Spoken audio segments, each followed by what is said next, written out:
Hey, everybody. Welcome to the Herd Fit Podcast with Dr. Sam Marie and myself, Coach David Syvertsen. This podcast is aimed at helping anyone and everyone looking to enhance their healthy lifestyle through fitness, nutrition, and most importantly, mindset.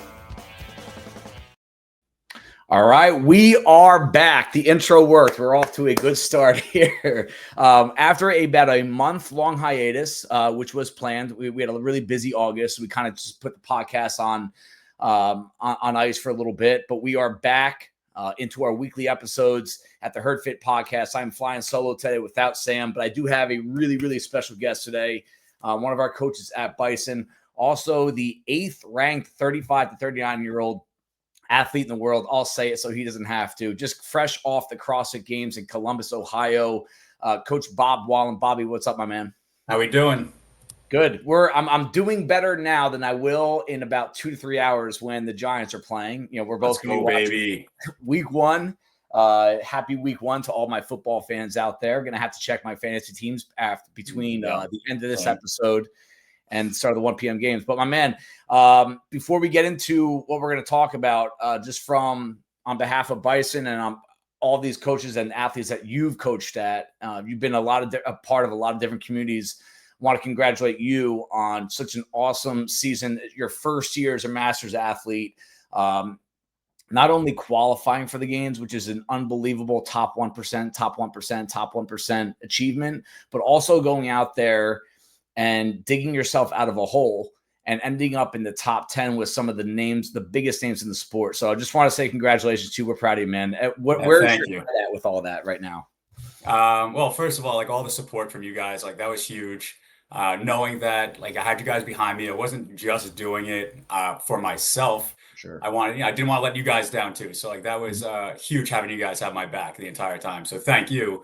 Yeah. But yeah, it was a little bit of a roller coaster. You know, going into it, I kind of knew that those two events that kind of knocked me down would be tough for me. So I knew that after that, like I would have to put some work in to make my way up the leaderboard, and it's kind of played out that way. But yeah, so I had a feeling going into it would be the case. Yeah, and I even think in some ways that probably helped you to have some of your not quote best events, not classic CrossFit, right? The first two events were just a run and then just a lift, and you're good at both. But I think what makes you a special athlete is that you're just very good at CrossFit. Like there's a lot of things you're good at. You don't suck at anything, to quote Spencer Hendel. Weighted pistols, maybe. Even though so, I mean, I'm telling you, like you're just against the best of the best. Like you got through them.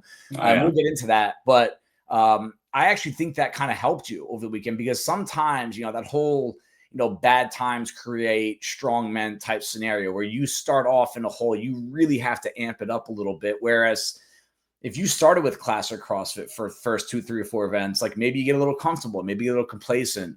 And I think when you have to dig yourself out of a hole, it actually, you know, really exposes how good of an athlete you are. If you can go back and do it again, would you want to start off the same way? Like you guys started off with a 7K run and then you start off with a 1 rep max clean and jerk essentially. Yeah, definitely. For sure. I think that kind of alleviated the nerves. Like having just a single run, like you just go out and that's all you're just running. Not much to think about. You kind of just go and do it.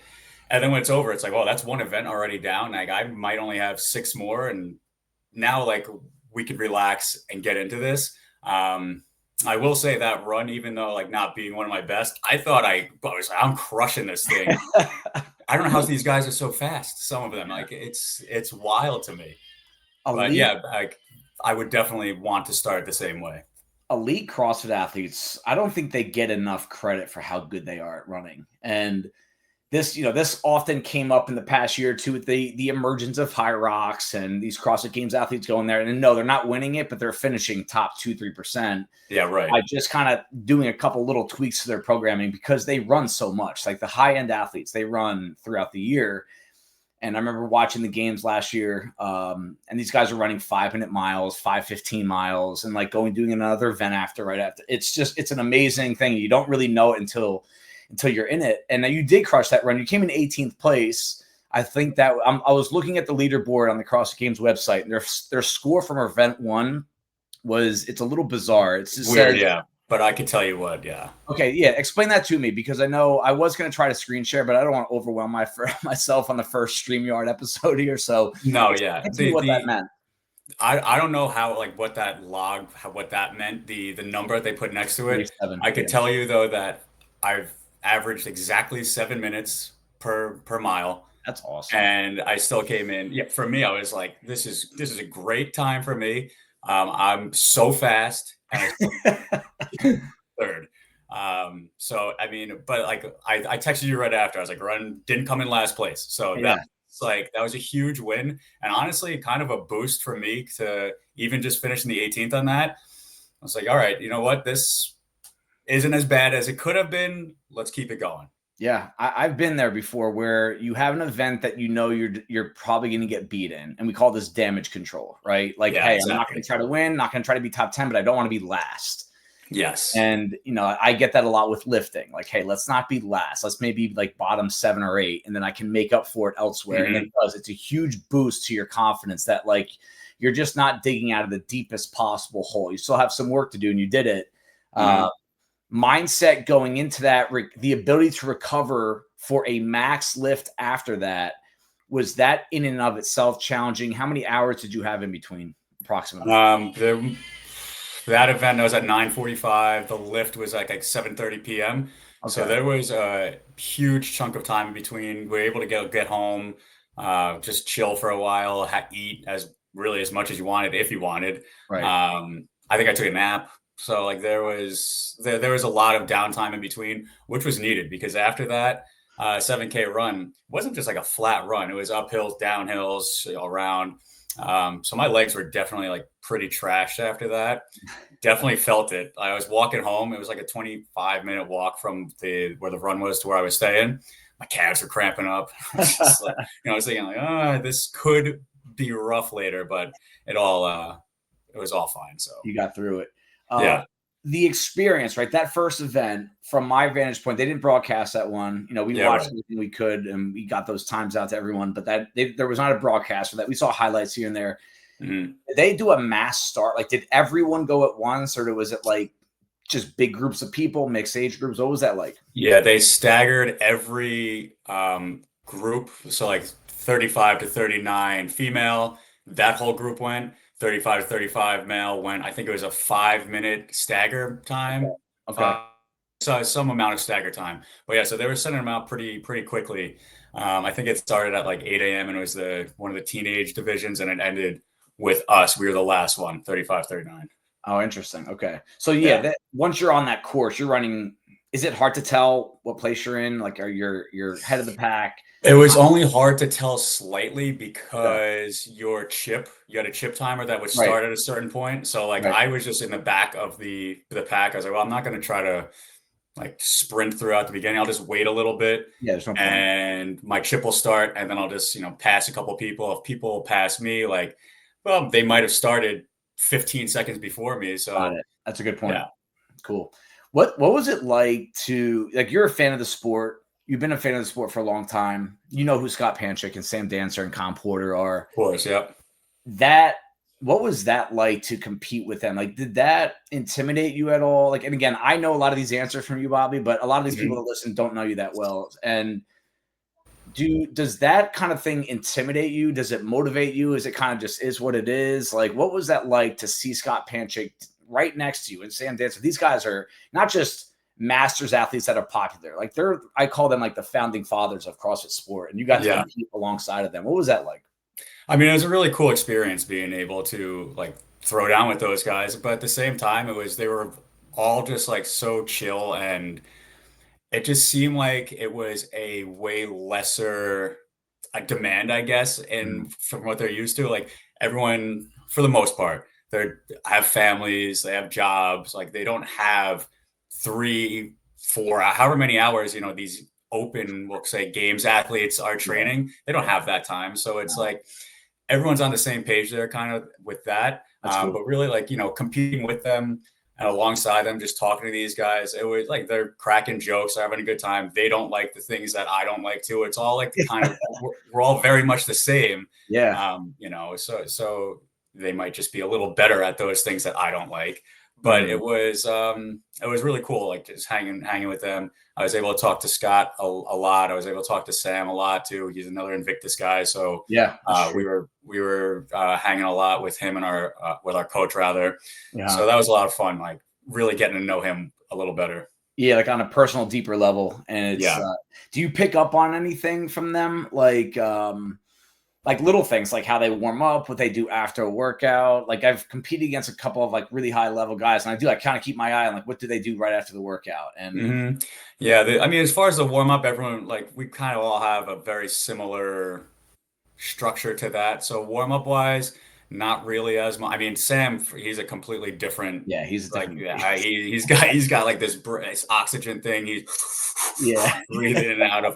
He's on another level. He is a different but guy. Everyone else is pretty much on the same page as far as the recovery. I don't know what too many of these guys did like after, like outside of the venue. I do know a lot of them, you know, for some of the events would just go ride a bike a little bit after, just to kind of get the legs moving, keep the body going. But nothing, they didn't seem, at least for what I saw, to do anything out of the ordinary. Yeah, you're not really going there trying to learn. I mean, you've been doing this so long from the coach and athlete side, and I want to get into that as well, like some of the training and all that.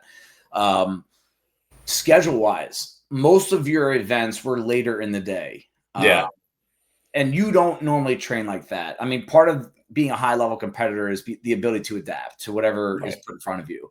And was there any chatter there or just any internal thoughts that you could share about like, man, like I got to wait all day. I'm here with my wife and my daughter. I'm not at my home gym. I'm not sleeping in my own bed. How does an athlete like you take that stress, if you will, and, you know, kind of ignore it and just apply what you know into training late in the day? Yeah, there were some events at 8 p.m., 8:30 p.m., which is late. You know, I'm getting in bed at that time typically, or like at least getting ready to get in bed. So it's definitely a little different. I thought it would affect me more, but it honestly didn't. I guess just because like you're there for one specific reason, right? You're there to compete. You don't really have any other obligations. Like, yes, my wife, Natalie, my whole family is there, but Marie kind of took over Natalie duty and just knew that I wasn't really going to be of much help.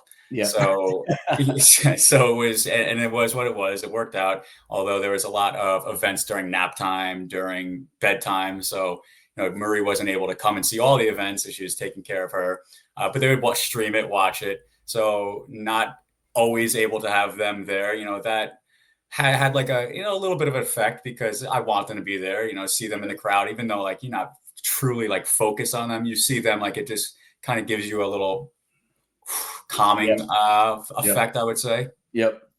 But yeah, it didn't like have as much of an effect on me working out later as I thought it would. Yeah. How much of that is adrenaline? Like when you get there and it's, you know, you're at the games, like it's something you've thought about for a long time. You got Sam Dancer here, Scott Panchik there, you got your goal, and it's what you love to do. How much of that do you rely on? Like some athletes really rely on adrenaline to a point of fault, almost like where they kind of ignore the training, they ignore strategy. They're just like, hey, I'm going to go hard and hope for the best, right? When you get to a comp like you, an athlete like you, how much of it is trusting in your ability, being confident, and also like using that adrenaline, that juice to really get your best performance out? Yeah, I think that it's a balance of both. Kind of, you just nailed it there.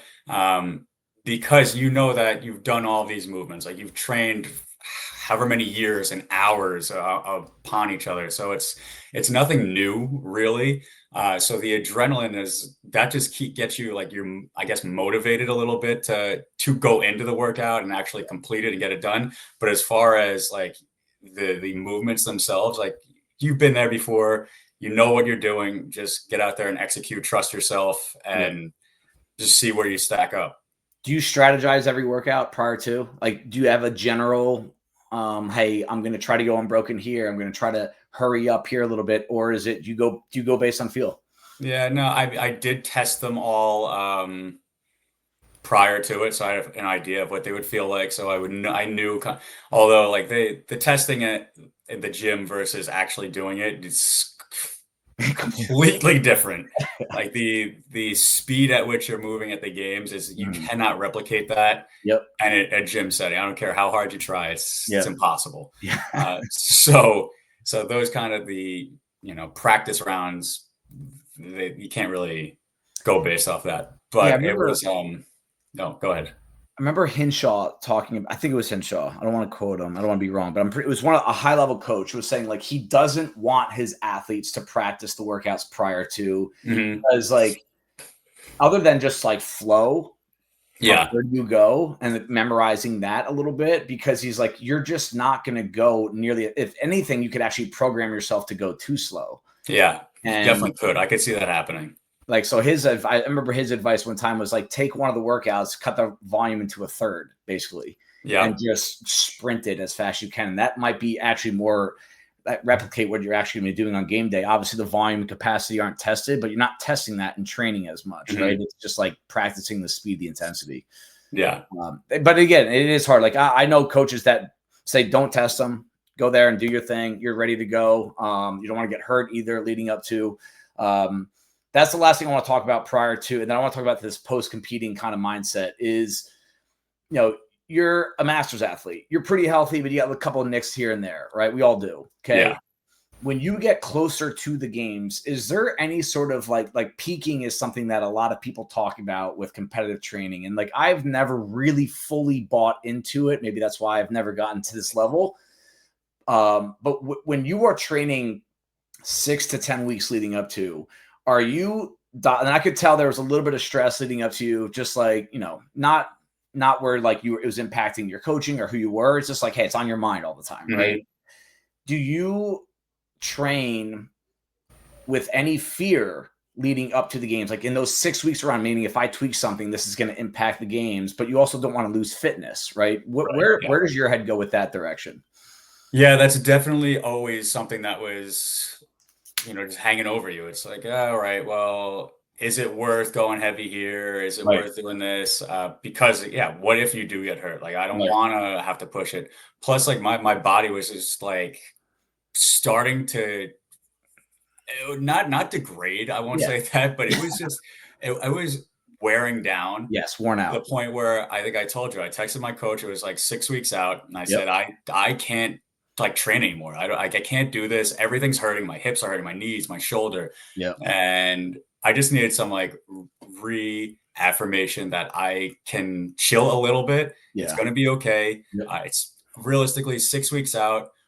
Not much is going to change. He's like, just develop a crazy, insane engine until then. And that's it. So that's kind of what I did. I did touch up on a couple things, lifting wise leading up to it, because I didn't do much lifting at all leading up to that, but it ended up being fine. But so 6 weeks out, I thought it's funny. People kept asking me, how's training going? How's training going? How's training going?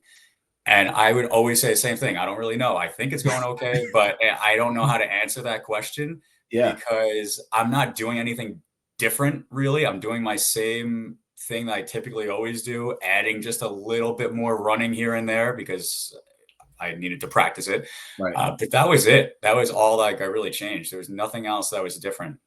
Yeah, that line that, we have athletes that compete at the Legends Championship in Arizona a lot over the past, 5-6 years. And this comes up a lot, this question, like how hard should I push in the weeks leading up to? And my line that I've used the most is, hey, especially when you're 2-3 weeks out, it's like you're probably not going to get much fitter between now and then.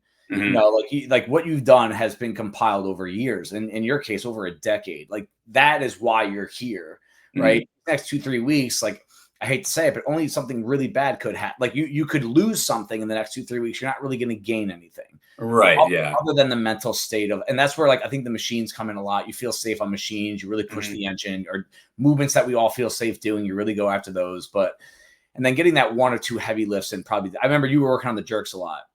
I was working on my jerks, for sure, because I didn't jerk for I don't even know how long leading up to that, just because of the shoulder issue. Yep.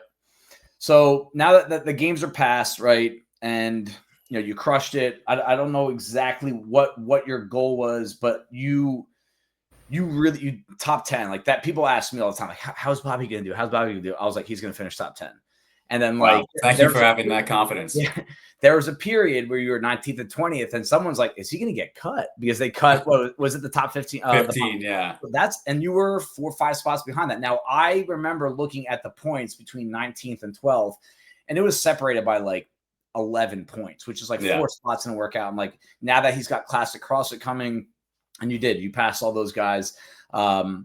So all this kind of like emotional roller coaster. And to me, like one thing that makes you good is that you're pretty like straight lined all the time. Like never too high, never too low.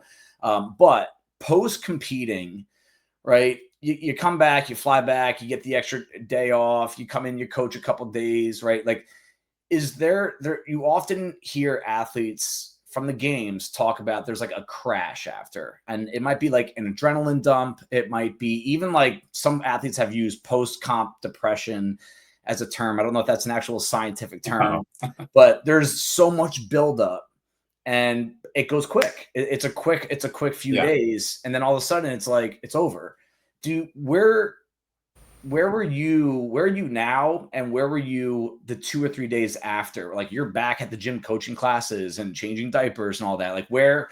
Not at the gym, not for our athletes.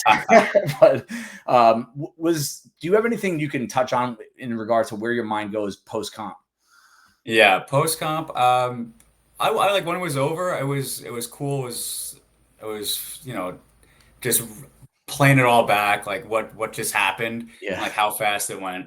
And I was a little sad when it was over. Like, oh man, like that 4 days went so fast. But at the same time, I was also happy it was over. I was like, all right, now like I can chill a little bit. I don't need to have this, like, I'm going to call it a cloud, just like hovering over me, this thing in the back of my mind constantly, just a lot of decisions I was making. I was like, well, like I got the games coming up. Like maybe shouldn't do this, maybe shouldn't do that. And, for months it was thinking about that, trying to prep for it. Did I realistically need to be thinking so much about it? Probably not. And, maybe now things will be different if I qualify again and go. But it also might be the same exact thing, So, but afterwards, it was a little bit of sadness, but also a good deal of relief. Yeah, I've seen both from a coaching perspective, where people come back from a comp and they're like fired up. Like they land Sunday, like Monday morning, they're back like starting a squat cycle, or they're working up, or I see this after the Open a lot, or semifinals, where basically you find out you didn't win or you didn't move on. And there's a really high motivation level. And then I've seen the side where it's like, man, like I don't want to start over. And if I'm an athlete that is in your shoes and I'm done with a comp and I have something kind of coming up 12 months from now, like are the Open. So I guess we're talking a little less than that, 6 to 7 months. Do you say, like, how would you recommend someone starts getting back into it? Like, I call it like a ramp up process back to training versus, hey, let's keep this fun. Like, do you have advice for someone that is in those positions? How to ramp back up fun versus training. That's a great question. Because leading up to the games, that was feeling like a job, where it would be like, I love to train. I love to work out. And it was starting to feel like I wasn't sure if I was loving it anymore. So that like was another thing that was wearing on my mind. Coming back now, being done with everything, now I can kind of just like, while I'm still following my programming, I feel like more freedom to do kind of a little bit, at least in a smart way. Obviously, I'm not going to, bury myself with overhead squats and snatching every day, but I will do things that I want to do more. And I also, like, for me personally, I know that I have some nicks and bruises and things I need to take care of. So I would do that. And that's what I would recommend to people. And if you are someone that, like, you just come back or you competed and you are able to hop right back in, you don't have any issues, I would say, like, for initially at least, do what you want to do, have a little fun with it. Don't be so stressed. And then, once we'll call it competition season starts picking up more, that's your time to like really, okay, let's dial in, because you're still going to gain fitness doing things that you like to do or will have fun with doing. So, Yeah, it's a back and forth, and I that's where I feel like you just can't come up with a template on like, hey, this is how everyone should do it. You got to do it X, Y, Z, but not A, B, C. Like it's kind of, and this is where the experienced athlete. That's why I love talking to masters athletes about this stuff. Not because I'm a masters and most of our gym are masters athletes on the sports side. It's because there's so much experience in these people's lives. You know, like you've been doing this for, I mean, a long time, 10, 11, 12 years. And I know there's a little bit of hiatus in there, but you've been coaching a lot. You've been training a lot. You're competing a lot. And I've always said the best athletes are very mindful of like where they've been, what they're going through now. And they just listen to a lot of different stories. And I think the masters athletes have so much knowledge and experience in them that they really can help you out to avoid that stressful state of like, am I not doing it right? Like, am I wrong? And there is not a set template for it. Now your path, so I have written here, like, has Bobby been all in on competing? Has it just been, no, just a smooth, consistent track? Like we just talked about having fun versus being disciplined about what you need to work on. If you could summarize your path as a competitor from a hopeful games athlete to I'm next to Sam Dancer and Scott Panchik and beating them in workouts, right? Can you sum up in a short amount of words, like, what was the general underlying path that got you there? Well, I mean, the easiest answer to that obviously would be just consistency. You know, I know that'd probably be everyone saying that. Yeah. But there comes a point where I think and this is a line, I forget where I've heard this before, but strength is the price of admission.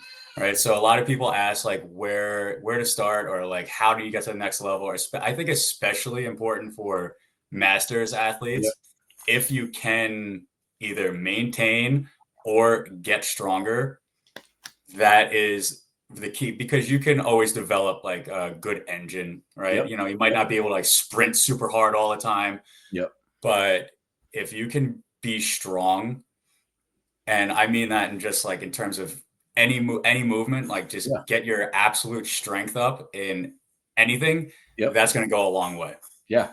And I think that's something that kind of helped me from when I started to now. Yeah, you're incredibly strong across a lot of different lifts, but you're not the strongest at the games. And that's where I think people get overwhelmed by like, oh my God, I'm not stronger than Alex. I'm not stronger than Bobby. Like I'm never going to get there. I'm not stronger than Sabrina. Like neither am I, everyone. How many are? But it's more about the mindset. And this is where you and I talked about this after semifinals a little bit. Like that has to be the priority over other things at some point. 100%. Yeah. I actually think, especially as you get older, because absolutely you lose strength quick. Easily. Yeah. And that means that you're not the only one losing it. Other people are losing it. So if you can keep yours or get stronger, that's going to give you a leg up on the competition. That's great advice, especially I'm sending an email out to our coach today, just like what we're focusing on programming at Bison this next couple months. And we're not going to spill the beans yet on our next Bison benchmark, but it is coming up. And I can tell you right now, there is going to be a strength focus to it. And we talked about this via text, and we've talked about this in the past too, because you and I, like, we bounce programming off each other often and just ideas and thoughts and concepts. And a lot of CrossFitters, whether they're in a sport or not, but this is a sport biased podcast for this episode, but a lot of people don't want to come to the gym at a CrossFit gym and just work on strength. Now, I know some of you guys are like, what are you talking about, Dave? Like, I want to lift more, right? Generally speaking, from a class perspective, if we just lift, it's a quiet day. It just scientifically, objectively, it's not as crowded on those days as others because people want to burn calories and they're thinking about today, right? If we could help others shift their mindset to understanding that lifting more is going to be better for them long term, I think that we've done a good job. And that's a hard thing for me to sell to people all the time. And I think that's something that anyone listening to this, whether you compete or not, no matter what your goals are, touch on that a little bit of just really kind of dialing yourself in and getting excited for those 5x5 days. Yeah. And I was just going to say, like, this isn't just competitive. This Yeah. is like for anybody in the gym, building muscle is like your best hedge for your health long term, like short term and long term, right? Like you might not see gains, right? We'll call them gains right away, but the muscle that you build now will like carry over to when you get older, right? We say that your conditioning, cardio, right? That's great for your heart health and will help you live long. But what good is living long if you can't live well without the muscle to help support that? So now is the best way to start getting strong now. It doesn't matter how old you are. You can set yourself up for success later on. I love that. Yes, that is a really hard point to sell to people. My sister is a great example. Like, oh, I don't want to do this. But like, she can be much stronger. She just doesn't choose to be. Kristen, for those that don't know. Kristen, who was just at Open Gym today, and I looked at her whiteboard. She was with Laura Thierry. Oh, was it 90 minutes of wall ball, burpees, running, biking, jump rope, and V-ups? It was like 15 of everything 11 times, and they're just sitting there. Just like, I mean, it sounds about right. And this is where it's a fun conversation to have about, like, they do that because it's fun for them. They like it. It makes them feel good. And that's you'll never hear Bobby or myself say that's bad at what they're doing ever. But there is a path. Like when you hear Bobby talk about his situation as a games athlete and his ramp up and his training and his guide, it's not just, hey, get to the games like me. Most people don't have that goal. Most people can't get there, if I'm going to be blunt. But this is where I think CrossFit sport and CrossFit fitness mesh together. Like those principles apply to everyone. Like you should try to get stronger. You should try to avoid doing too much volume to the point where you can't lift, or you skip the lifting days because you're sore, because you just keep coming in on those days. And that's the responsibility of a programmer and coach. So I'm talking to myself in that regard as well, of always having your finger on the pulse from coaches, from members, like, hey, this is a little too much. This is impacting this. And so that's the kind of stuff it's a really fun kind of seesaw back and forth. And I'm glad you brought up consistency, that you really have been a consistent athlete for a long time, but you have made strength a priority. So to wrap it up, Bobby thinks if you want to get to your ceiling as an athlete, instead of doing more assault bike sprints and burpees and box jumps, like the lifting exterior loads is probably your best bang for your buck. Exterior loads, that's going to force the adaptations. That's going to help you grow muscle. It's the best way to do it. Let's do, baby. And you're talking about a guy that when you watch him on the stream, there's a lot of big, strong dudes. Like Bobby looked bigger than everybody. And I think Kristen made a funny comment. Yeah, Kristen made a funny comment. She's like, thank God for those vitamins that mom made you take growing up. Where this is the kind of the part of the conversation in terms of guiding others, where this is where I think people don't want to hear it as much. But what does Bobby eat? What does he drink? Does he sleep well? What's his hydration like? Is there a outside of the gym guide that, again, blending in consistency, that's the obvious, that you really do follow macro level that has helped you get to your peak as an athlete? Me personally, not a great person to ask about this, because I would just tell you to eat PBJs all day. Because that's just that's not my main source, but I eat a lot of PBJs just to help like hold me over until I have like a real meal, and our schedules, it's eating is sometimes tough. Like, it, obviously you've been living this life for a long time as well. But overall, like I don't follow like a macro plan. I am mindful of what I eat. I try not to, eat excessive anything, but like I do have, I love my sweets. I'll have a cookie or a little ice cream every day. But again, it's not like I'm having a full pint. I'm having just a couple spoonfuls, and that's it. In terms of like drinking alcohol, a little bit limited. I had a wedding last night. I might have had a few tequilas, but it's few and far between. It's not like I'm doing that every weekend, every day. But you have to be able to live your life too, right? So it's I don't want to just have my sole focus be competing and CrossFit. Like I don't want that to be like just my overall identity.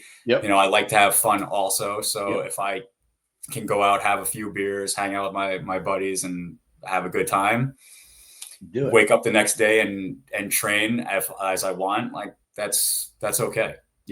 Absolutely. Do you are you into any sort of like supplements, like even like electrolytes? You pay attention to that kind of stuff? Yeah. Like what's your go-to supplement or electrolyte of choice? Like where are you with that? Because that's been a big deal for a lot of people lately. Honestly, the electrolytes are huge if you are going to have a night out, a little bit of boozing. I would recommend having an electrolyte drink before bed because that does help tremendously in terms of not feeling like crap the next day. So Relight is my electrolytes that I have, like salt blend. Love that stuff. In terms of just supplements, other than that, creatine is a huge one. I was dabbling with upping my dosage. Forever they say like 5 milligrams. I was taking closer to 10 leading up to the games, and I would even next time I like start amping up again, I would bump that up, even see if that made a difference. But I could definitely tell a difference when I bumped it from 5 to 10. I've been taking 5 milligrams creatine for 5 grams rather, forever. Like every day for a very long time. I mean, that's the most research supplement out there now, Yeah. That's one that, like, if you're consistent, you're in the gym, you're doing everything right, you should be taking creatine 100%. It will just help. And in terms of other stuff, pre-workouts, just to get me amped up. Love my pre-workouts. Bucked Up is the supplements I usually take. Bobby 20% off. Let's go. We'll put that in the comments. Yeah. That's awesome. Yeah, so that's really the extent of that, what I take. Now, all this advice that you're giving, right? The workouts and just like, lifestyle stuff. You coach at Bison. You also have a competitor program or just extra programming program. And you do some of the stuff on your own. You just do some of the stuff at Bison through Next Level. I want to talk about what can you offer someone, even there's individual coaching side, which has a limit to it, right? Like Bobby can't have 80 people reach out to him and be like, hey, individually coach me, program for me. But we're going to start amping up some of this, like the template masters training, to not necessarily compete with some other, I'm not even going to mention the names because I don't want to start any drama there, but there's a lot of master sport programs out there that do well and they have a big following, right? And I think Bobby has a lot of potential. I've seen some of the programming that you've done for our athletes at Bison. And A, awesome workouts, fun workouts. B, I could already start to see some changes in some of these athletes in a very short amount of time with how efficient and how strong and how balanced they are. And they are now seeing progress across different modalities, which is really difficult to do for someone that trains an hour a day, maybe 2, Right. Where do you see master sport, A, and B, how involved do you think you can get into really helping other masters competitors from a template side and kind of building a community there? I do think that there is something there for that. And like I just said earlier, is the strength portion of it. So just finding a way to really, in like kind of in an intelligent way, to piece that together and progress it over 6-8 weeks while trying to keep you healthy and developing the conditioning aspect of it as well. I do think that that's immediately where my head went after the games, in a way to like help with these masters athletes or anybody really, but masters athletes specifically, like we said, is that strength bias from everything, like upper body, lower body, core, posterior chain, like the whole everything. Just finding a way to progress through that would be the way to help them exceed or get to their goals, rather. Yeah, I mean, outsourcing strength work is a really and skill work, but I think more so strength is near mandatory for anyone that if you feel like you're either kind of just straight, like you haven't really made gains as a strength athlete, or you've actually gone backwards, which we talked about is just going to be more and more common with masters athletes. Outsourcing that is a big deal. do you envision strength work, right? I know this is a different answer for everyone, but just generally speaking, is this 2 sessions a week? Is it 3? Is it 4?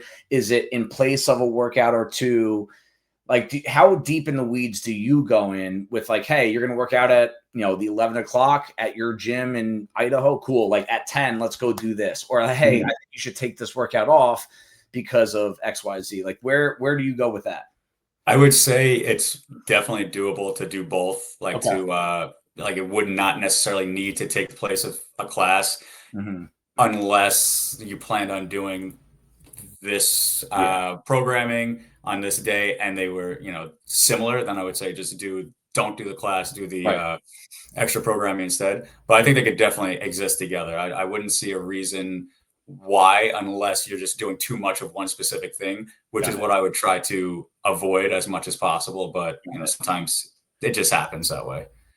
When you think strength work, Bobby, is it barbells, sets, and reps, or do you go into like some accessory type stuff with your strength training, like banded work, stability work, positional work? Like I've seen some of these stuff. An athlete that you coach through personal programming, doing like the 1 1/4 squats, the pause squat, like that is barbell. But do you have? I hate saying accessory because sometimes people use accessory as like not that important. But do you go into strength work beyond just lifting barbells for sets and reps? Yeah, for sure. Yeah, I mean, you have to. There's so much other stuff, and isometric movements is something that CrossFit has kind of poo-pooed on throughout the at least early on. I don't know if they have the same view as they used to, but the isometric movements are a great way to get strong. Like it's just science to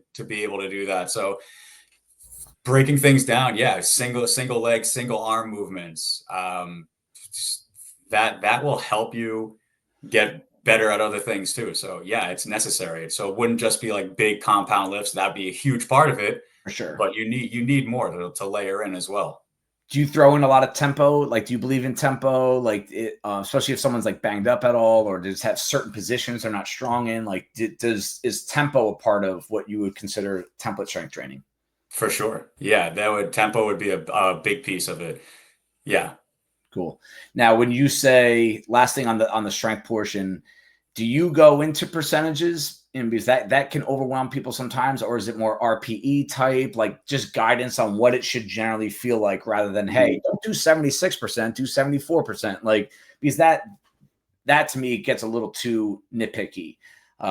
Where's your stance on that? So my view is in a perfect world, I'd be able to do it based off RPE. Yep. But not enough people know what a true 10 feels like to be able to, if I was telling you, this should feel like a 7 or an 8.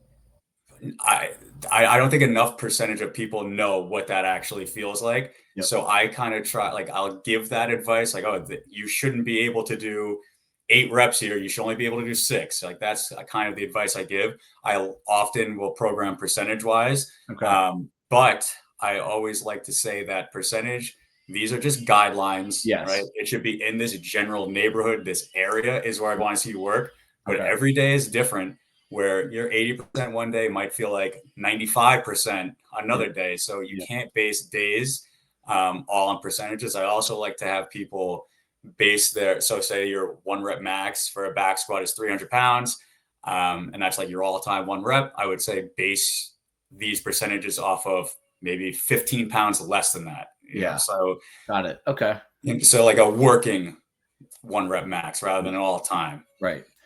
And yes, and I do think strength is, as long as you have a coach that has a general guide for you in terms of what it should feel like, and you actually go for it and try hard and kind of grit your teeth together, you're going to get stronger. And I think at the end of the day, like keeping the goals simple is really where I think that the truth, that whole formula of percentage and RPE, is it this or that? It's like, are you really working hard and are you following the coach's guideline? And if you can answer yes to those, I don't think you should worry about anything else. Yeah, there's oftentimes, I say this in classes all the time, right? If there's a set that's programmed for, say, 10 reps, I will always say, like, if you can get to 11, if you do 10 and you feel like you could do 11 or 12, you need to go heavier. Yeah. I'd rather see you fail on your 10th rep Okay. rather than complete all 10 and be able to do 2, 3, 4, 5, 6 more reps, because now Yep. you're missing the point there. Yep. Yeah. Especially if your goal is to get stronger. Yeah, that's Like exactly. getting stronger is not easy. It takes a lot of hard work. It's doable, but you're going to have to really work hard. And this is what, I go back to these people that don't want to come in on the strength days because they feel like, oh, I want to get my heart rate up, I want to sweat. If you're doing it the right way and you're going heavy enough, you should be, and you will be breathing heavy. Some of these Yeah. sets, can leave you breathing heavy for a couple minutes afterwards, and you need to take that rest before you go into your next set. So That's a if you great do it point. right, you could be breathing heavy. It could feel like a cardio workout. Absolutely. That's a great point. Now to wrap this up, like the future, like what is the future? Is it a year down the road? Is it next month? I mean, they're both good answers, but what's next for you in terms of competing? Like, does this throw fuel on a fire that's been burning for a long time? You as a competitor, as a games hopeful, right? Are you like amped up to like, hey, I want to make another run at this?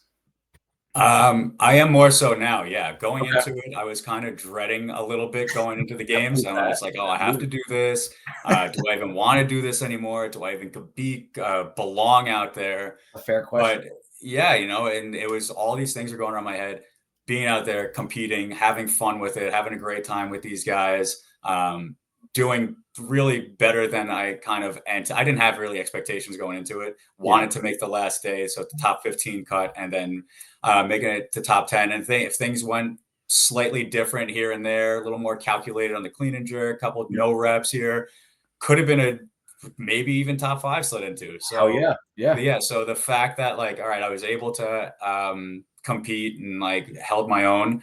Maybe there is more room to grow, and we can see what happens if we make it next year. So yeah, I would definitely, that's my main focus. Try to get back to that for now, try to get as healthy as possible and see what happens come open season. Okay, so is that what's next on your scope right now? Like, are you looking at December at all? Are you look really? Or do you not make a decision on that right now? Like, because that's a lot of competing, and you're a family man. Like, it's not just a Bobby decision. There's a lot that goes Yeah. into it.